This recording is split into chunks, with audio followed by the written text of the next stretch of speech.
Woo, buddy. Y'all know what it is. It's the morning after. We do this every single week for the uninitiated. We break down our thoughts after the game the next morning. 22 points, 11 on offense, 11 on defense. Sometimes we hit the number, sometimes we don't, because based upon the notes, yeah, got the rewatch, sleeping on things. But hey, we're going to throw something out there to you all. So let's jump right into it, shall we? This video is powered by our partners over at BetUS. Check them out. They're hooking up the gamer. 150% bonus up to $2,000 on your first deposit. Just use the promo code YouTube150. That lets them know that I sent you. So let's go ahead and break through and talk about this, man. Look, I'm still on an emotional roller coaster. Headed to the airport. Got to get an early flight back home. Was thinking about waiting into the afternoon after another rewatch, and I was like, nah, there's not too much to really go through and try to rewatch and explain because y'all saw it. Y'all witnessed this, right? Y'all were on this emotional roller coaster that I was on. Everything that could have gone bad did for the most part in the beginning, and then Sooner Magic kicked in, got us the dub. First SEC win, first win on the road with a true freshman quarterback in a long time. Shout out to Michael Hawkins Jr. He did that dang thing. But there's a lot to break down here, right? And like I said, I'm going to go through it. I'm going to give you your offense. I'm going to give you your defense. One thing I got to say is, man, this is probably one of the worst performances by our defense. And we were heavily penalized in this game. 10 penalties, 78 yards. A lot of bad penalties, too, right? False starts, holdings, lots of holdings, pass interferences because we got caught with pick plays. It was just all around ugly, right? And as much as I'm happy about the dub, this ain't going to be all warm and fuzzy, this one, right? Because there's still a lot of issues that we're going to work through. But at the same time, I'm proud of this team doing this and getting, the adversity of losing 5 wide receivers to, your number 2 running back in Taylor Tatum, who was really starting to ball out and break out. And yeah, it was a painful game because we just had so much out of us, right? Losing Deion Burks like we did, man, that struggle. And some people are asking, hey, does he quit? Is he actually hurt? Yeah, he actually has a thigh bruise, is what I've heard. Thick one, a deep one. And I saw him limp off when he did against Tennessee. And yeah, it wasn't one of those that, yeah, he hurting. He's in pain. So, um, let's jump into the points, right? I want to initially give y'all just my initial thoughts. Good game, good win. It was a good win, not a good game. It was a good win. It was a win that we needed. One of those you got to have in order to feel good about yourself going forward. So getting over that is helpful. Let's jump into these points, but first, word from the sponsor.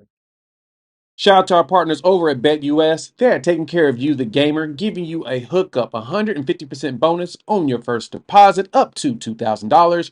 Just leverage our promo code YouTube150. And as you can see here, we are in NFL season. So you've got some NFL games coming up here. You got all kinds of stuff that you can bet on. And so, like, if you come in here looking at NFL week 4, to be honest, it's probably a couple of games I would consider. Let's go see what we got down here. All right, I'm a big Buccaneers fan. Shout out to our guy Baker Mayfield. So you know what, that +1 for Baker and the Buccaneers at home, may as well take that. And you can do that too if you feel inclined. They are taking care of you. BetUS has a bonus 150% on your first deposit, and you get 125% on your second and third deposit up to $2,000 when you leverage our promo code YouTube150. So check them out. That lets them know that I sent you. BetUS, where the game begins. All right, first off, man, Michael Hawkins Jr. did it. He went out there, hostile environment, looked shaky. Well, first off, he went out there and broke off that big touchdown run that we needed, right? Start the game off with a beautiful touchdown run of 48 yards to get the score. That was huge for us. And it was one of those kind of sparks, right? We started feeling good early. Defense got a 3 and out. We scored the touchdown. Then we do what we do best. We unfortunately gave them a 7-minute drive that ended with a stop at the 1. Another goal line stand. Shout out to us for that. The defense tried their hardest early. 3 and out. 3 and out for them, then 3 and out for us. And that's when things started to get shaky, right? When you had those multiple 3 and outs and we lost, right? We lost yards, basically just 10 yards, and it was just sloppiness. Oh my goodness. That's, my friends, is what you call painful. And then when you're out, and then from there, and this is kind of what got me. This is where the offense just was just stalling, man. It could not get anything going right. We kept trying to run up the middle, and it wasn't working. When we run to the outside, we pick up some big gains, right? Javonte Barnes had that really big run. I mean, it almost feels like one of the longest runs he's had this season. A 16-yarder, and he ran to the outside. It was like, okay, let's do more of that. We didn't do more of that. And it's crazy. We ran the ball 32 times for 130 yards, average 4 yards a carry. Barnes averaged 3.4 yards a carry, 18 carries, 61 yards. So it feels like that's probably going to be our bell cow going forward. I need a little bit more out of that, though. Like, a lot more.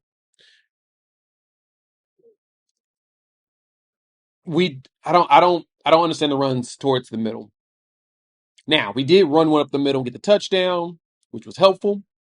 But yeah, we just didn't look right, man. Just we didn't do enough to keep the ball running. Now, that 11 plays, 51-yard drive, we had the ball for 6 minutes.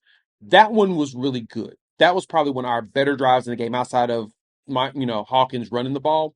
We got down there, we got the field goal, and we cut the lead. I was like, okay, let's see what happens from there. And then everything else started to fall apart.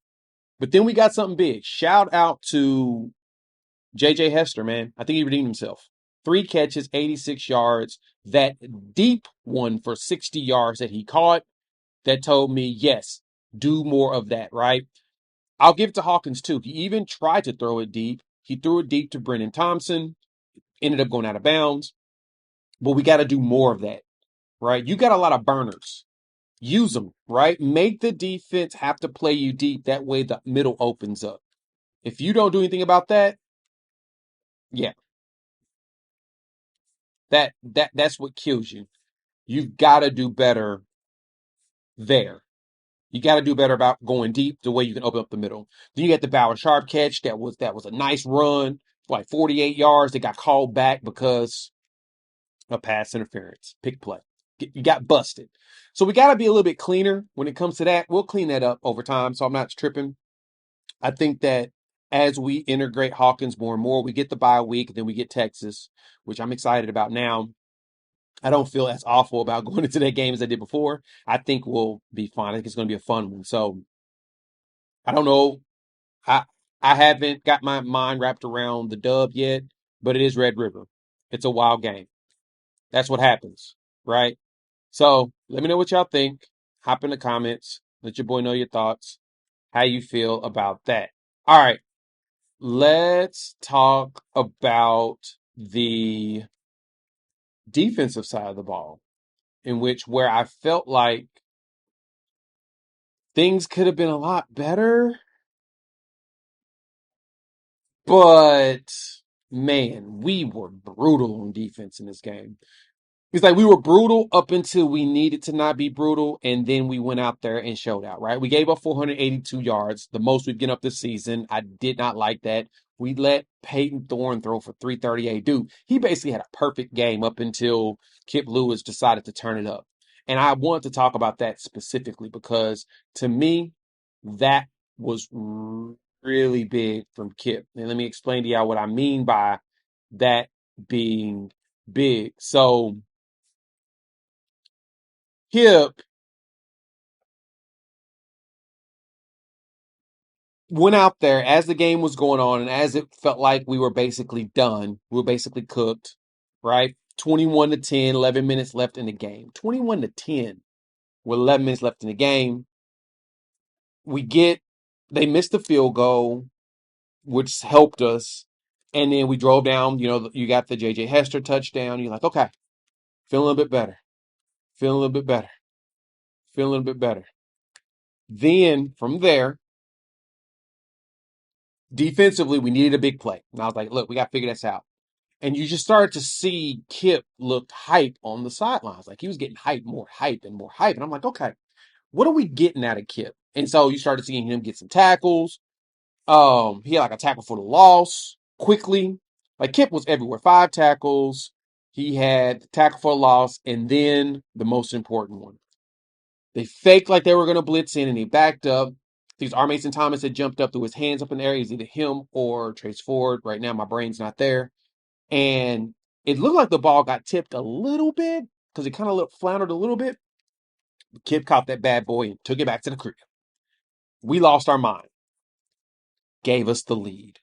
And from there, we held on to it. And then that's when the defense turned up. Like, and BV said it in the post-game presser that the defense showed up when we needed them most. They decided to go in there. They turned up the notch, right? You saw that R. Mason Thomas getting his 2 sacks, right? Just lighten up Peyton Thorne. Shout out to Robert Spears Jennings. He finally got a safety blitz in and hit him, which I was kind of surprised that we didn't do that earlier, but shoot, he timed it perfectly. As soon as R. Mason Thomas went around with the tackle, and the guards were focused on the inside guys, that hole was wide open. He went through and just, wow, blasted him right in the back, just like he did Nico. Didn't get the fumble, which I think he actually is the one that caused that fumble on Thorne, but Thorne laid up on it. I'm happy about that hit. That hit was exactly what we needed. Um, we got that, and then we just started smothering them on defense, which I am very impressed that we did do that at the end. That is what we needed, right?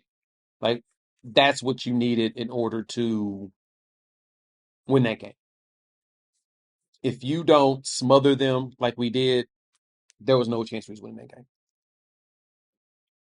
But the problem is that it took the defense all the way to the end of the game to give us that. Now, granted, you cannot be mad that the defense gave you that to close it, but you kind of need that early, guys. Like that's one of those you need that as early as you need that throughout the entire game, right? And again, I'm not throwing too much shade at the defense and the way they were playing with it because most of the game, I mean, they did well.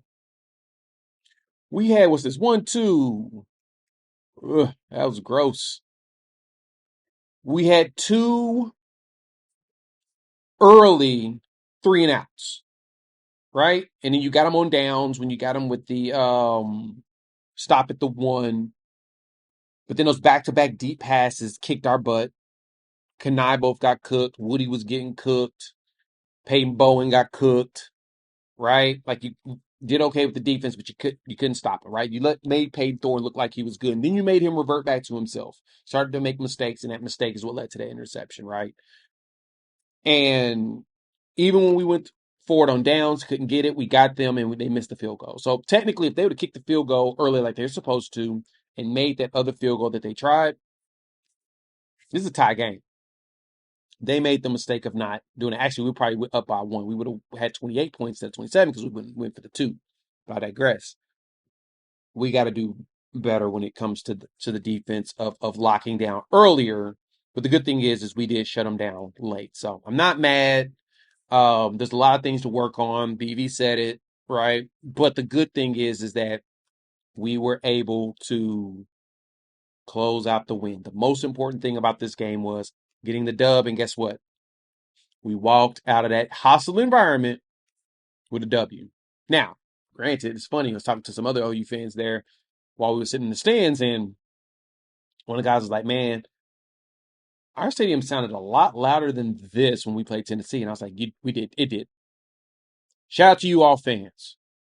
Tennessee, y'all were loud. Auburn was not like that. Now, I know about all the voodoo and stuff that's there, but it appears that Sooner Magic outdoes that every time. So, I'm stoked.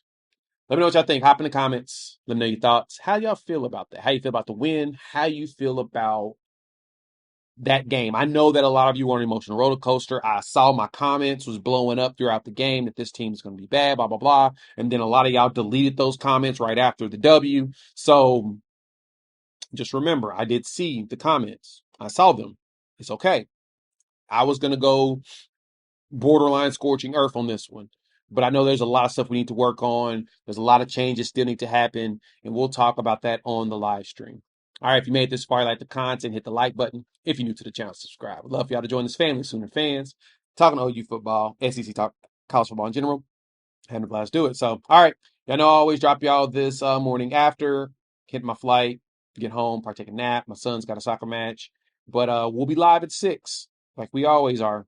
And yeah, we'll dive a little bit deeper. I'll get another rewatch in. Me and Coop will give you the ones and twos. Y'all enjoy y'all's morning. Get some brunch. Take a chill pill. We'll talk soon. Peace.